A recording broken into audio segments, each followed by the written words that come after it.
Well, guys, we have earnings coming up for SoFi.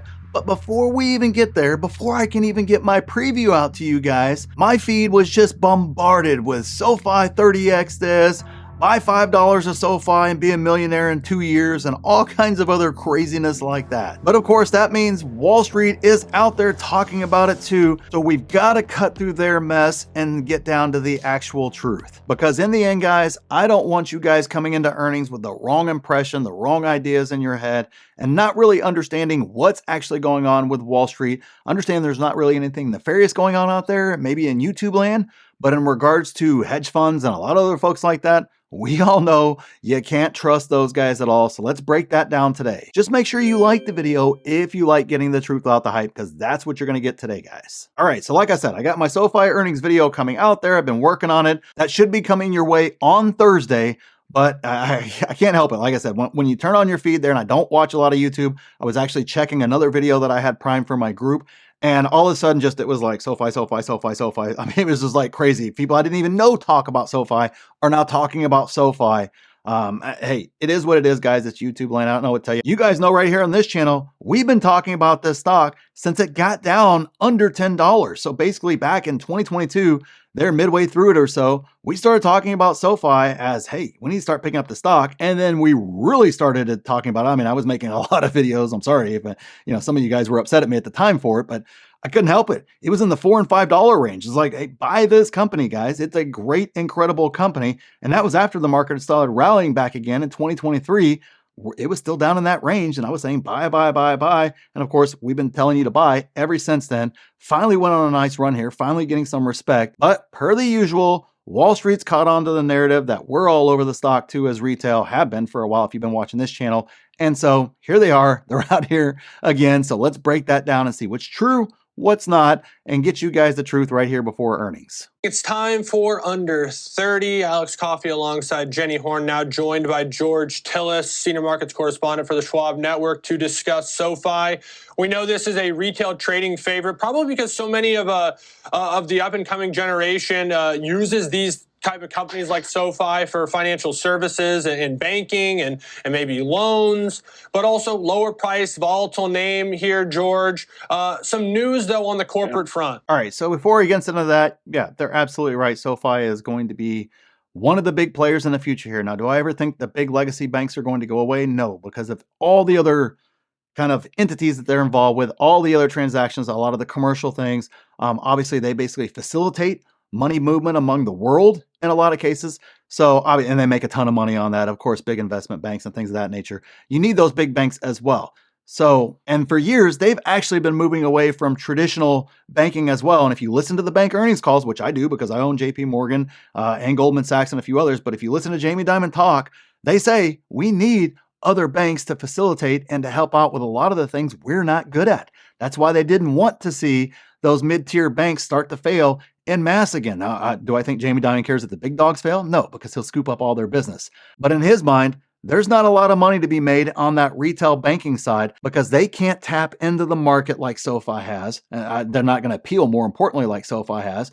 But two, SoFi has a management team and a structure in place that makes it to where SoFi can absolutely not only service that group, but make a lot of money doing it as well. And so it's just a very different setup, very, very different structure altogether that they basically can't handle. I'm not sure they even want to be in that space, according to Jamie Dimon, at least. And so that right there gives me kind of the perfect outlook. And he kind of said it right there, not just young folks, but people who are looking to bank in that particular manner. SoFi is going to be massive, and they have a big lead on everybody else that kind of plays in that same exact space in terms of kind of winning that hearts and minds. And I'm sorry, if we're looking at long-term investments, which is what I do, right? I'm a long-term buy and hold investor, and I'm looking out and going, okay, 20 years from now, a lot of the folks who are hanging on to legacy banks because that's what they've always done their entire lives, they're going to age out and die, unfortunately. But the younger folks will be using SoFi and growing SoFi as they kind of grow into their financial future, right? I mean, when you're 18, Heck, you just need a checking account and maybe a debit card, credit card, whatever the case is. That's all you need. Maybe a small loan here or there, whatever the case is, maybe for your first car, whatever the case is. As you get older, you're looking to buy a house, you're looking to do some other things, maybe finance a business, some other things of that nature. If you're already using SoFi, and if SoFi can stay competitive in those spaces, more importantly, you're going to just lean right on what you know, especially if their app and everything else just makes it easier. Heck, the vast majority of young people have never even walked into a bank branch before, much less had to do anything else in a bank branch. And banking is moving more and more and more online. I know the last mortgage that I got for an investment property that I did everything online through an app. It was crazy. The experience actually wasn't that bad either, and the rate was incredible.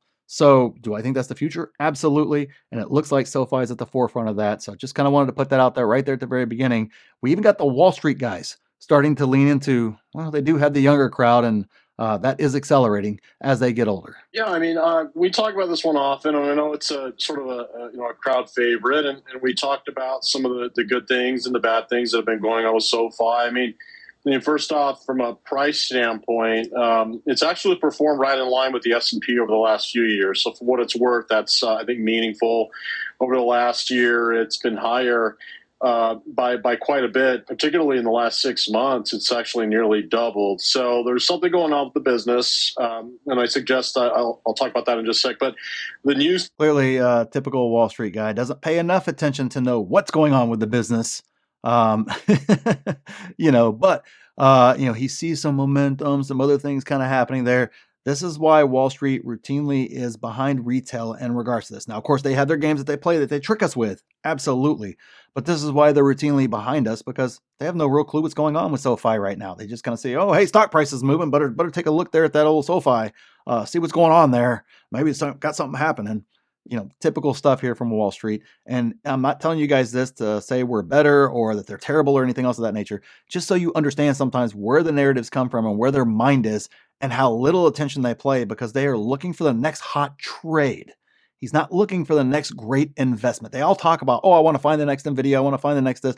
No, they want to find the next stock that's going to, 5X or 10X in a year. That's what they're looking for, that they can trade. They can make a nice profit on, take their profits, and move right on. That's what they're looking for in the end. What's happened is that the company, and this is across the board what we see with financial companies like SoFi, is that they generally will securitize a wholesale line of credit, and of course they're able to sell that to lenders. And they did secure an additional $525 million deal with PGIM.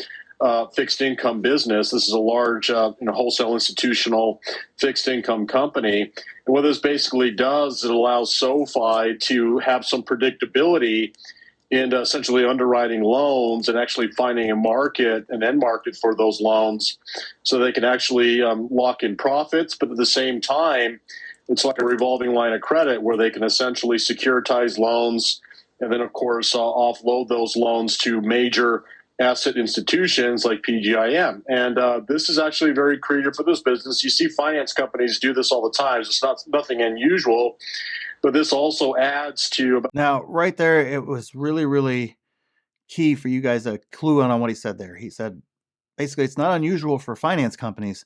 And what he's doing is he's giving you insight into how SoFi is differentiated from a traditional bank.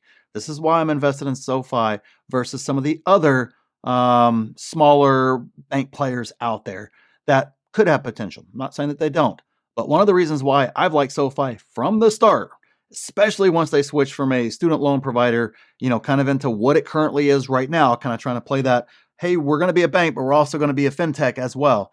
That right there is kind of giving you a clue as to how they're kind of, taking the traditional bank model, taking the fintech model, and kind of taking the best of both those worlds, putting them together. And oh, by the way, hey, yeah, we're gonna use some fixed income things over here. We're gonna use some finance company strategies as well, and kind of put it in there, kind of mix and mash, kind of the best of the group here to kind of create this hybrid thing that really hasn't been seen before. It's very, very rare. It's very, very different than the traditional models that people typically go after there. And that right there is where you end up with this misrepresentation of what the multiple should be. I have always maintained that I believe it's going to get a hybrid multiple of a bank and a fintech in the end. It's not going to quite get to fintech because they're not a pure fintech. They do have a lot of traditional banking over here in the business model there, but I'm okay with that because that right there provides me a level of security that you're not going to see in fintech, and you can't get with fintech, more importantly, which means it kind of stabilizes the company and gives me that nice, stable growth, but growth that is much better than a traditional bank is going to give me over the long run there. You add in that along with having the youth using it at mass, at scale as they continue to scale themselves out. And to me, you have the opportunity, not guaranteed, you have the opportunity to have a very special company there. That's why I invested in SoFi a couple of years ago when it was down in the $4 and $5 range. And whenever it really, when it started, kind of its dip got underneath 10, that right there is when I got super interested in that stock and was just like, this could be something different. Now, nothing's guaranteed. Obviously, I don't have a crystal ball. I had no idea. But all I knew was this is something different, especially in the finance space, which is one that I know intimately, especially traditional banking, kind of growing up in that world. So we kind of gave you a little bit of a taste right there as to something else that's kind of sprinkled on top there that makes it different and unique from everybody else. $3.9 billion in securitization in Q1 through Q3 that the company denoted when you look at their income statement and, of course, their quarterly conference calls. But I think if you look at the business, and we've talked about this sort of over time, the challenge had really been losses for the company. And, of course, the aspects of financing those losses through share issuances. And now if you look at the last year, particularly the last couple of quarters, the company's actually been moving its adjusted profit targets as well as demonstrating net income profitability. Because so what he's saying is they essentially did the same exact thing almost every single growth company does in order to kind of kickstart their growth moving forward. Got it. Here, the company did earn $184 million in profits. And that's meaningful because they actually haven't earned any profit since 2017, withstanding that last year. So, and again, this is part of what I talk about with you guys that Wall Street doesn't really pay all that much attention to what's actually going on with the company. To me, anything that happened prior to them switching from a student loan servicer, that was a whole different business. That transition that they made from student loan servicer to over here to what it is today, hybrid fintech company, was an incredible transformation. Showed me personally that this management team is not just good, it is great, because that's really, really, really hard to do, especially in a terrible environment for banks at the time. They executed that. That right there is what tipped me off. So anything that happened prior to 2021, 2021 and prior, that's a different company. Who freaking cares? And oh, by the way, you went basically from there. It took you only 2 years to get profitable after that. That is an incredible turnaround. And oh, by the way, every company has negative, then they turn profitable, and then now they're profitable from there forward. Not all the time, of course, but most of the time, good companies, great companies, do exactly that. So again, it's just another Wall Street guy just talking circles, because I guess he doesn't really know what he's talking about in regards to this long term, or hasn't studied it intimately enough. And that's our advantage as retail investors, because we get into those weeds like that in regards to stocks. What it's worth, when you look at the business as a whole, everything from personal and consumer loans, and of course student loans, that's where they started, but financial planning, insurance, and brokerage, they're creating a comprehensive financial ecosystem, which can create some compelling reasons for customers to stay locked in to their business. And if SoFi can provide value propositions and start gaining additional fees outside of traditional lending fees, this is a company that is gaining traction, because we've always talked about this business as one that is gaining customers and growing its sales, but the problem had always been manifestation into profits. And now it looks like there's a little bit more consistent visibility on the profit front, and therefore we're seeing some nice price actions, particularly since October. I mean, no kidding. Now today's news also with this $525 million personal loan deal. I mean, just building on the $3.9 billion that they've really secured in personal loan collateral as of late. So that in itself, I think, shows some of the continued demand. But is there any risk now of a new administration? We've been talking to the major banks all week long, and I think that so far what we've heard points to nothing but strength ahead. I'm just curious if there's any pushback to that narrative. Well, yeah, that's a good question. I think right now the regulatory risk is probably something we shouldn't be too concerned about. Obviously, I think what's happening as well, and if you just look at the patterns with the chart in October, the stock had moved higher, or since then, but so is the 10-year yield. So right now, I think because the 10-year yield is rising, and it's been doing so since the Fed announced their first rate cut in late September, Now, that's widened out the net interest margins for SoFi. So therefore, I think one of the risks you have to keep in mind is if we start to see the yield curve compress or the long end of the curve start to move down relative to the short end, that can present perhaps some price challenges for existing investors. Yeah, and I think a good place to leave it. Yeah, that's only going to matter to those folks who are trying to treat it like a traditional bank, which means, yes, Wall Street will probably trade it down if that happens in the short term. That's just opportunity for us who understand what we actually own and understand that, one, Noto does a masterful job of mitigating a lot of those risks that he's discussing that a lot of people fear, the traders fear, gives them a reason to take profits. And then also on the flip side, totally negating the fact that, more than 50, or, they're hoping to get 50% of the business at a minimum on the fintech side, which is much less dictated by, bond yields and things of that nature. That's not part of that business. And that's not where a lot of those fees and a lot of the money and the income generated from that will come from. So again, more just kind of Wall Street trader speak, shows you he's absolutely thinking short term and absolutely really does not understand the company on a high level at all. Nice move today, despite the overall market here being lower in the 4 major averages. We've seen some of this downward pressure pick up, but appreciate it. George Tillis, senior markets correspondent for the network. Okay, so I didn't know that was the end of the video there. Sorry. Anyways, as you can see, Wall Street still does not understand SoFi stock. Now, I got to give you guys some words of caution here, because just because us as retail understands it and Wall Street doesn't mean we aren't, number one, in for a bumpy ride.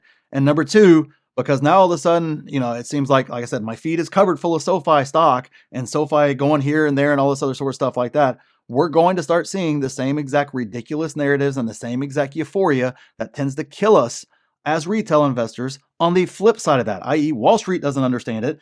And all of a sudden we're over here going, yeah, if SoFi goes to 50, that's a really reasonable price for it. And I absolutely can justify that price. And hey, in 2 years, I really think it could be, $150 stock and, all these other ridiculous things. And people start throwing up their little charts and spreadsheets and graphs and, sign up for my thing or whatever the case is. I totally understand why they're doing it. It is pure speculation. And more importantly, Noto's getting ready to give us guidance. He's going to probably give us guidance, not just for this year, but for next year as well. And you can easily do the valuation from there and figure out exactly what fair value is. And I can guarantee you with 100% certainty, it's not going to fall anywhere near $100 in the next couple of years, or maybe not even $50 in the next couple of years. And I know he sandbags. I understand that. We'll talk a lot about that here in the earnings preview, but I want us to be very, very careful and very, very tempered, because in the SoFi community specifically, a lot of the hype stuff has kind of stayed away. It's kind of been more the Teslas and the Palantirs, Nvidias, stocks of that nature that have kind of gotten into these ridiculous price targets and these ridiculous, everybody predicting the most ridiculous thing ever. But now it's kind of crept into the SoFi community here a little bit. And that right there is dangerous for us as retail investors, because what happens, it typically has happened because the stock's hot, means we're probably buying it when it's a little bit rich. And then we're expecting these incredible gains from that, and it ends up setting us up for disaster or some stagnant trading, or just not knowing what the heck is going on when a stock moves, and therefore we end up losing confidence in it because we bought based upon hype and not based upon the fundamentals, which the fundamentals for SoFi are incredible. And it's not at a crazy, ridiculous price right now either. I would 100% agree with that as well. Again, we'll talk more about price targets, things of that nature here in the earnings preview coming up. And if you don't know how to get a price target, how to do a valuation, if you want to get my direct thoughts on SoFi, make sure you check out the pinned comment down there for my group, where I may have left something special for those of you guys that stuck around this long in the video. That's if you want 5 free courses, free coaching, you want to be a part of the best 6, 7, and 8 figure Discord out there, all that good stuff. Just check it out. It's the pinned comment down there. And click this video here if you want to see exactly what I'm buying in this market. And click here to see my exact plan for this market. So thanks for watching, and we'll see you in the next one.